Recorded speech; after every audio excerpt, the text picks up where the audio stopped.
টানা ৪ দিনের বৃষ্টিতে নাকাল হয়ে পড়েছে মেহেরপুরের জনজীবন। বৃষ্টিতে একদিকে যেমন ফসলের ক্ষতি হয়েছে, তেমনি ভোগান্তিতে পড়েছেন সাধারণ মানুষ। সবচেয়ে বেশি ভোগান্তিতে পড়েছেন খেটে খাওয়া ছিন্নমূল মানুষেরা।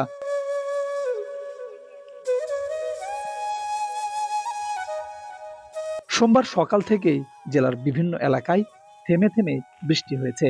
তবে দুপুরের পর থেকে আবহাওয়া কিছুটা স্বাভাবিক হতে শুরু করে।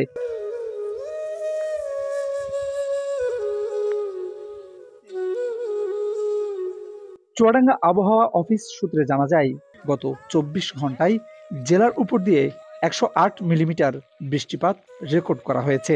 এ সময় বাতাসের গড় গতিবেগ ছিল ঘন্টায় ৩০ থেকে ৩৫ কিলোমিটার।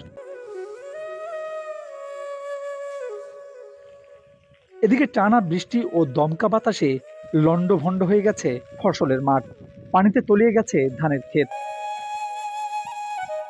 কলা, পেঁপে, মরিচ, সিম সহ উঠতি ফল ও ফসলের ব্যাপক ক্ষতির আশঙ্কা করছেন কৃষকেরা। ঝাল আর কলা হয়েছে সবচেয়ে বেশি ক্ষতি। ঝালের গাছ সব পড়ে গেছে, কলা ভেঙে গেছে, ঝালের গাছের গোড়ায় পানি গেছে, সেগুলো সব উল্টে গেছে।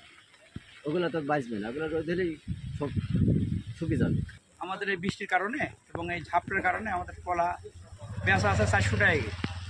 কারণ যেগুলো ভেঙে যাবে সেগুলো তো আমাদের নেবে না, তাহলে আমাদের এগুলো ব্যাপক ক্ষতি। আমার 150টা গাছ ভেঙে গেছে, বুঝি দেখছি 150টা গাছ, এখনো আর 2-3 ভুঁই আছে, এখন সেই ভুঁইগুলো ঢুকতে পারে। বৃষ্টির জন্য যে আপনার এই যে কলার ক্ষতি হয়েছে, ধানের ক্ষতি হয়েছে, কপির ক্ষতি হয়েছে, সব জিনিসেরই ধরে ক্ষতি।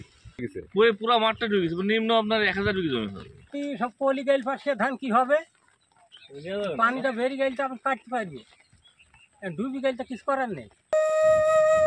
সদর উপজেলার ময়ামারী গ্রামে চাষিদের প্রায় 1000 বিঘা জমির বিভিন্ন ধরনের ফসল পানির নিচে তলিয়ে গেছে।